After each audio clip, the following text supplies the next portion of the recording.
ఒక బాధ్యతాయుతమైన ప్రతిపక్షంగా అదే అడుంది నీకు ఎవడిచ్చినాడు అసలు నీకు ప్రతిపక్షము? రోజులు గడుస్తున్న కొద్దీ మీరు చేసిన మోసాలు ఒక్కొక్కటిగా బయటికి వస్తూనే ఉన్నాయి, వచ్చాయి కదా, అందుకనే 11 వచ్చినాయి. మద్యాన్ని వదలడం లేదు, సరిపోయింది పోయింది. మద్యం గురించి ఇంకా నువ్వే మాట్లాడాలా. మైనారిటీలకు ఏం మాట్లాడుతుంది? గవర్నమెంట్ లేక వస్తానంటే మీకోసం ఇస్లాం బ్యాంకు పెడితివే. ఎస్సీ ఎస్టీ బీసీ మహిళలకు 40 సంవత్సరాలకే పెన్షన్లు ఇస్తానంటివి, ఇస్తివా? ఖరీఫ్ సీజన్ ఎప్పుడు మొదలవుతుందన్నా? జూన్లో మొదలవుతుంది. ఖరీఫ్ జూన్లో పంటలు కోతకు వస్తాయన్నా. అందరికీ నమస్కారం అండి, నా పేరు సుజిత్. వీడియో స్టార్ట్ చేయడానికంటే ముందు ఒక చిన్న రిక్వెస్ట్ అండి. మేము ఆంధ్రప్రదేశ్ ప్రజల కోసం, ఆంధ్రప్రదేశ్ భవిష్యత్తు కోసం మేము చేస్తున్నటువంటి ఈ ప్రయత్నాన్ని దయచేసి మీరు కూడా సపోర్ట్ చేయాలని కోరుకుంటున్నాను. ఈ ఛానల్ని సబ్స్క్రైబ్ చేసుకోండి, అలాగే లైక్ కొట్టండి, అలాగే షేర్ కూడా చేయండి. ఇక పాయింట్లోకి వచ్చేద్దాం. సో ఈరోజు టాపిక్ ఏంటంటే, ఆంధ్రప్రదేశ్కు ఉన్నటువంటి వలస రాజకీయ పక్షులు వాళ్ళ మనుగడ కోసం అని చెప్పేసి అప్పుడప్పుడు ట్విట్టర్లో రెట్టలేస్తుంటారు. కొంతమంది అయితే కనుక గ్రౌండ్ లెవెల్లోకి వచ్చేసి మైకులు పట్టుకొని ఇష్టారీతిన వాగుతుంటారు అనమాట. సో ఈ గ్రౌండ్ లెవెల్లోకి వచ్చి మైకులు పట్టుకొని వాగే వాళ్ళ గురించి కాసేపు పక్కన పెడదాం. ట్విట్టర్లో రెట్టలేసేటటువంటి ఆ రాజకీయ వలస పక్షులు ఎవరనేది మనం ఒకసారి చూసుకుంటే కనుక, ఆ వలస పక్షుల్లో మొట్టమొదటి పేరు వచ్చేది వైఎస్ జగన్మోహన్ రెడ్డి గారు. ఈయన మన దరిద్రానికి ఆంధ్రప్రదేశ్కి ముఖ్యమంత్రిగా కూడా చేశారనమాట 5 సంవత్సరాల పాటు. అన్ఫార్చునేట్లీ ఆయన చేసినటువంటి గొప్ప పరిపాలన చూసిన తర్వాత ప్రజలకు మైండ్ బ్లాంక్ అయ్యి ఆయనకు ప్రతిపక్ష హోదా కూడా లేకుండా 11 సీట్లకే పరిమితం చేసి, నువ్వు ఆంధ్రప్రదేశ్లో ఉండడానికి కూడా నీకు అర్హత లేదంటూ బెంగళూరుకి ధర్మేశారు. సో ఆయన మాట్లాడతాడు ఈరోజు, కొన్ని ముచ్చట్లు చెప్పాడు. అవన్నీ మనం ఒకసారి చూసుకుందాం. ఈయన మాట్లాడుతూ ఏమంటాడంటే, అధికారంలోకి వస్తే తల్లికి వందనం అని చెప్పారు, ఇప్పటిదాకా తల్లికి వందనం మీరు అమలు చేయలేదు అని చెప్పేసి జగన్మోహన్ రెడ్డి గారు మాట్లాడతారనమాట. సో నేను జగన్మోహన్ రెడ్డి గారిని స్ట్రైట్గా ఒక క్వశ్చన్ అడుగుతానండి. సార్, జగన్మోహన్ రెడ్డి గారు, మీరు 2019 మే 30వ తారీఖున ప్రమాణ స్వీకారం చేశారు కదా, అమ్మఒడి పథకాన్ని మీరు ఎప్పుడు సార్ ప్రారంభించారు? 2020 జనవరిలో కాదా? అంటే మీరు మాత్రం అమ్మఒడి ప్రారంభించడానికి 8 నెలలు సమయం తీసుకోవచ్చు, కానీ కొత్త గవర్నమెంట్ మాత్రం వచ్చి రాగానంటే తల్లికి వందనం అమలు చేయమంటారా? అమలు చేయడానికి మీరేమన్నా కానీ ఖజానాలో లక్షల కోట్లు పెట్టిపోయారా? అప్పుల కుప్ప చేసి పెట్టారా సార్ ఆంధ్రప్రదేశాన్ని? మీరెలాగా సార్ ఇప్పుడు వచ్చి ఇక్కడ క్వశ్చన్ చేస్తున్నారు? మీకు అసలు అర్హత ఎక్కడుంది అడగడానికి? వైఎస్ జగన్మోహన్ రెడ్డి గారు తన నవరత్నాల్లో, అదే ఆయన ఎప్పుడు చెప్తుంటాడు కదా, నా నవరత్నాలే నాకు బైబిలు, ఖురాను, భగవద్గీత అని చెప్పేసి, ఆ నవరత్నాలలో ఒక నాపరాయి అనమాట, ఒక నవరత్నం అది. దాంట్లో ఆయన చెప్పింది ఏంటంటే, ఇంట్లో ఎంతమంది పిల్లలు ఉంటే అంతమందికి ఒక్కొక్కరికి 15,000 రూపాయలు ప్రభుత్వం తరఫున నేను అమ్మఒడి కింద ఇస్తాను అని చెప్పేసి జగన్మోహన్ రెడ్డి గారు చెప్పారు. ఆయన మాటని పులివెందుల నియోజకవర్గంలో ప్రతి ఇంటికి, ప్రతి గడపకి తిరుగుతూ వైఎస్ భారతీ రెడ్డి గారు ఆ రోజు కూడా, ఆవిడ కూడా చెప్పింది, ఇంట్లో ఎంతమంది పిల్లోళ్ళు ఉంటే అంతమంది పిల్లలకు 15,000 ఇస్తాం మేము అని చెప్పిందా లేదా? On record. మీరు కావాలంటే గూగుల్లో కొట్టుకుని చూస్తే కనుక ఆ వీడియోలు కూడా వస్తాయి. తర్వాత ఈయన గవర్నమెంట్లోకి వచ్చిన తర్వాత ఏం చెప్పాడు? అమ్మఒడి గురించి, అమలు గురించి అడిగితే, మేము అనలేదు, మేము ఇంట్లో ఎంతమంది ఉంటే అంతమందికి అనలేదు, మేము ఒకరికే చెప్పాము అన్నాడు. సరే, అదన్న అమలు చేశాడా? అది చేయలేదు. ఏం చేశాడు? ఒక సంవత్సరం ఎగ్గొట్టి 2020లో పథకాన్ని అమలు చేశాడు. ఏమని చేశాడు? తొలి సంవత్సరం మాత్రం 15,000 ఇచ్చాడు. రెండో సంవత్సరం 2021 సంవత్సరం వచ్చేసరికి దాంట్లో 1,000 రూపాయలు కట్ చేశాడు. ఎందుకయ్యా 1,000 రూపాయలు కట్ చేసినావు నువ్వు అంటే, స్కూళ్ళల్లో బాత్రూములు కడగాలి కదా, దానికి డబ్బులు కావాలి కదా అన్నాడు. సరే, పోతే పోయింది, సచ్చినోడి పెళ్లికి వచ్చిందే కట్నము, అదైనా ఇచ్చి తగలబెట్టు అంటే, దాన్ని కూడా మళ్ళీ 2022లో ఏం చేశాడు? ఎగ్గొట్టాడు. మళ్ళీ 2023కి వచ్చేసరికి ఏం చేశారు? ఆ 14,000లో కూడా మళ్ళీ ఇంకో 1,000 రూపాయలు కట్ చేశారు. ఎందుకు కట్ చేసావయ్యా అంటే, మా అక్కడ మెయింటెనెన్స్ కోసం అని చెప్పేసి ఇంకొక సాకు చెప్పారు. అంటే మీరు చెప్పిన 15,000 రూపాయలలో 2,000 రూపాయలు కట్ చేసి పడేసి 13,000 రూపాయలు ఇచ్చింది కూడా, అది కూడా మీరు 2 సంవత్సరాలు ఎగ్గొట్టి 3 సంవత్సరాలు ఇచ్చారు. ఇదే ప్రశ్నని ప్రతిపక్షాలు ఎలక్షన్లకు ముందు అడిగితే, మీరు చేసింది ఏంటంటే, మీ సజ్జల భార్గవ్ గారిని ముందర పెట్టి ఒక అమాయకమైన ఆడపిల్లని అన్యాయంగా చంపించేసి ఆ కేసును ప్రతిపక్షాల మీదకి తోశారు. మీరు ఇంత దుర్మార్గంగా ప్రవర్తించిన మీరు ఈరోజు పథకాల గురించి మాట్లాడుతున్నారా? ఆంధ్రప్రదేశ్ గురించి మాట్లాడుతున్నారా? పరిపాలన గురించి మాట్లాడుతున్నారా? అది ఎవరి గురించి? చంద్రబాబు నాయుడు గారి గురించా? ఇక జగన్మోహన్ రెడ్డి గారు అమ్మఒడి అంతటితో ఆగలేదండి. ఆయన ఇంకొకటి కూడా రాసుకుంటూ వచ్చాడనమాట. చాలా తీరిగ్గా ఉన్నాడు కదా, అంటే గతంలో మాత్రం ఆయన ఏం పెద్ద పొడిచింది ఏం లేదనుకోండి. సెకండ్ ఏం రాశాడంటే, రైతు భరోసా గురించి రాశాడనమాట. జగన్మోహన్ రెడ్డి గారు రైతు భరోసా గురించి ఏం రాశారప్ప అంటే, ఈ ఏడాది ఖరీఫ్ రబీ 2 సీజన్లు అయిపోతున్నా ఇప్పటి వరకు రైతు భరోసా ఇవ్వకుండా కాలం గడిపేశారు అని మాట్లాడుతున్నారు.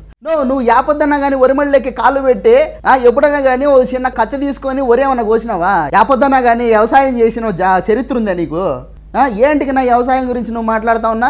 నువ్వు చేసిన మహా పనులన్నీ ఇప్పుడు చూపించమంటావా?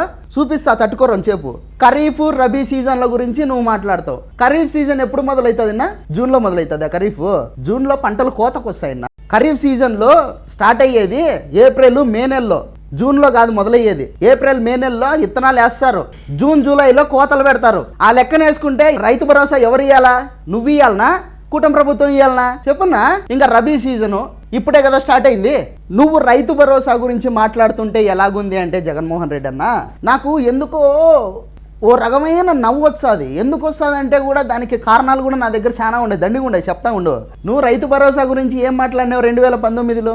ప్రతి రైతుకి 12,500 రూపాయలు ఇస్తానని చెప్పావు కదా. మరి నువ్వు చేసింది ఏంటి? 2019లో నువ్వు ప్రమాణ స్వీకారం చేసిన తర్వాత రైతు భరోసా గురించి అడిగితే నువ్వేం చెప్పావు? పిఎం కిసాన్ కింద వచ్చే 6,000 రూపాయలతో కలిపి 13,500 ఇస్తానని చెప్పేసి సగానికి సగం తెగొట్టావు కదా. ఇది కదా నువ్వు చేసింది రైతుల పట్ల నువ్వు చూపించిన ప్రేమ. అదేనా కరెక్ట్గా ఏమన్నా కానీ వేసావా? నువ్వు ఒకటేసారి 13,500 వేసావా? వేయవు, నీ చేత కాదు. నువ్వు వేసింది ఎంత? తొలి విడత 2,000, మళ్ళీ విడత 3,000, ఇంకొక విడత 2,500. ఇట్లా కదా నువ్వు వేసింది. నువ్వేందో ఒకటేసారి పెట్టుబడి సాయం కింద 13,500 ఇచ్చేసినట్టు, రైతుల్ని అసలు కార్లలో తిప్పినట్టు ఏంది మరి నువ్వు బలిచించుకుంటానావునా? రైతు భరోసా గురించి కానీ తల్లికి వందనం గురించి కానీ నువ్వు మాట్లాడే అర్హత నీకు లేదు. నువ్వు అసలు అడగకూడదు. ఇంకా పొద్దుబోని జగన్మోహన్ రెడ్డి గారు ఇంకా కొన్ని పాయింట్లు రాసుకొచ్చారనమాట. ఆయన ఏం రాస్తాడంటే, ప్రతి పిల్లాడికి 15,000 చొప్పున ఎంతమంది పిల్లలు ఉంటే అంతమంది పిల్లలకి తల్లికి వందనం ఇస్తామని చెప్పారు అన్నాడు. నువ్వు మాత్రం ఏమన్నా ఇచ్చావా ప్రతి పిల్లాడికి? నువ్వు కూడా చెప్పింది అది కూడా అదే కదా. నువ్వు చెప్పింది కూడా అదే కదా, ప్రతి పిల్లాడికి 15,000 ఇస్తామని.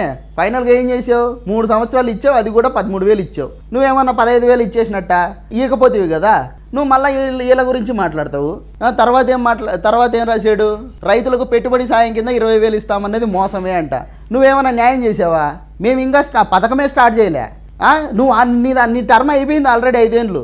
నువ్వేం చేసావు? పిఎం కిసాన్తో కలిపి 13,500 ఇస్తానంటివి. అంటే నువ్వు ఇస్తానన్న 12,500 రూపాయల్లో నుంచి కోత పెడితేవి కదా. ఇప్పుడు నువ్వు ఒకవేళ మాట మీద నిలబడి నువ్వు ఇస్తానన్న 12,500 రూపాయలు కనుక కలిపి ఇచ్చిండుంటే కనుక అప్పుడు 18,500 రూపాయలు ఇవ్వాల్సి వచ్చు. నువ్వు ఇవ్వకపోతే మేము ఇస్తాం, చూస్తూ ఉండు. నువ్వు ఓపిక పట్టుకోవాలా. నీకు అంత ఆత్రం అయితే ఏం చేయలేం మేము. ఈ తర్వాత మాట్లాడుతూ 18 ఏళ్ళు నిండిన ప్రతి మహిళకు 18,000 అని మోసం అన్నావు. బాగానే ఉంది. మేము ఇంకా ఆ స్కీమ్ ఏమీ రెడీ చేయలే. ఇంకా నువ్వు చేసిన కథల గురించి మనం మాట్లాడుకోవాలా. 45 సంవత్సరాలు దాటిన ఎస్సీ ఎస్టీ మహిళలు బీసీ మహిళలందరికీ పెన్షన్ ఇస్తానని చెప్పింది నువ్వే కదా ఎలక్షన్లలో. నీ ఎమ్మెల్యే క్యాండిడేట్లేమో ఊరూరా గోడల మీద అంతా ఇంత పెద్దగా రాసిరి 45 ఏళ్ళు నిండితే ఎస్సీ ఎస్టీ బీసీ మహిళలకు మేము పెన్షన్లు ఇస్తామని. తర్వాత నువ్వు అధికారంలోకి వచ్చిన తర్వాత ఏం మాట్లాడుతీవి? సాక్షి అబద్ధం రాసింది అద్దెచ్చా అంటివి. సాక్షి అబద్ధం రాసిందంటే అప్పటికి అర్థమైందియా? నువ్వు అబద్ధం చెప్పినట్టే కదా. సాక్షి వేరు, జగన్మోహన్ రెడ్డి వేరా? మళ్ళీ సాక్షి తప్పెట్లు రాస్తా స్వామి? ఓట్ల కోసం ఆ పొద్దు మీరు చేసిన నీచమైన రాజకీయం అది. ఈ మోసాలు అన్నిటికీ తోడు మీ పాలనలో ప్రజలపై ఛార్జీలతో బాదుడు కనిపిస్తోంది. ఏం ఛార్జీలు వేసినారప్ప? ఏం ఛార్జీలు వేసినారు? చెత్త మీద పడినేమన్నా వేసినారా? లేకపోతే కనుక ఫైబర్ నెట్ల మీద ఇష్టం వచ్చినట్టు ఏమన్నా కానీ ఛార్జీలు వేసారా? అట్టిచ్చి ఛార్జీలు పెంచారా? ఏం ఛార్జీలు వేసినారప్ప? కరెంటు ఛార్జీలు మాత్రం నువ్వు చేసిన దిక్కుమాలిన పని వల్ల పెరిగినాయి. ఇంకా ఏ ఛార్జీలు పెరగల. ఈ ఆంధ్రప్రదేశ్లో కూటమి ప్రభుత్వం ఏర్పడిన తర్వాత ఊరూరా రోడ్లు వేసారు. రోడ్ల మీద గుంతలుంటే గుంతలు పూడ్చారు. కొత్త కంపెనీలు వస్తున్నాయి, లక్షల కోట్ల పెట్టుబడులు వస్తున్నాయి, యువతకు ఉపాధి దొరుకుతోంది, అడ్డా కూలీలకు రోజు పన్నులు దొరుకుతున్నాయి. వాళ్ళ ఆనందంగా ఉండడం నీకు ఇష్టం లేదు. ఇంకా ఏం మాట్లాడతావు? ప్రతి అడుగులోనూ స్కామ్లే అంట. స్కాముల గురించి నువ్వు మాట్లాడితే మాకు మైండ్ పోతాదిన్నా. నువ్వు మాట్లాడగాకు. ఇసుకను వదలడం లేదు. ఎవరికి? అనిల్ రెడ్డికే. ఇసుకను వదలడం లేదంట. ఎవరికి వదలడం లేదు? అనిల్ రెడ్డికి వదలలేదు. అది నిజం చెప్పు. అనిల్ రెడ్డి ఎవరు? నీ తమ్ముడు. ఇసుకలో నుంచి దుడ్లు ఎవరికి వచ్చాయి? నీకు వచ్చాయి. నీకు వదలడం లేదని చెప్పు. జనాలకు కాదు. జనాలేమో చక్కగా వాళ్ళు బండ్లు కట్టుకొని పోయి ఫ్రీగా ఇసుక తెచ్చుకుంటున్నారు, పనులు చేసుకుంటున్నారు, భవన నిర్మాణ కార్మికులు బతుకుతున్నారు, 2 పూట్ల భోజనం చేస్తున్నారు. నీ హయాంలో మాది మాదిరిగా 56 మంది భవన నిర్మాణ కార్మికులు పొట్టను పెట్టుకున్నట్టు కూటమి ప్రభుత్వం పెట్టుకోలే. ఫ్రీగా ఇసుకిస్తుంది, పనులు చేసుకుంటున్నారు, రూపాయి సంపాదించుకుంటున్నారు. వాళ్ళ మీద కూడా నీకు కడుపు అంటేనా? మద్యాన్ని వదలడం లేదు. సరిపోయింది పోయింది. మద్యం గురించి ఇంకా నువ్వే మాట్లాడాలా, మద్యం గురించి నువ్వే మాట్లాడాలా. దిక్కుమాలిన బ్రాండ్లన్నీ తీసుకొని వచ్చి ఇష్టం వచ్చినట్లు ఇష్టం వచ్చిన రేట్లకు అమ్మేసుకొని అడిగితే మీరు మద్యం తాగడం వల్ల మీ ఆరోగ్యం చెడిపోతుంది కాబట్టి మేము మద్యం రేట్లు పెంచాం అని దిక్కుమాలిన లాజిక్లు చెప్పింది కూడా నువ్వే స్వామి. నువ్వు మద్యం గురించి మాట్లాడతావా?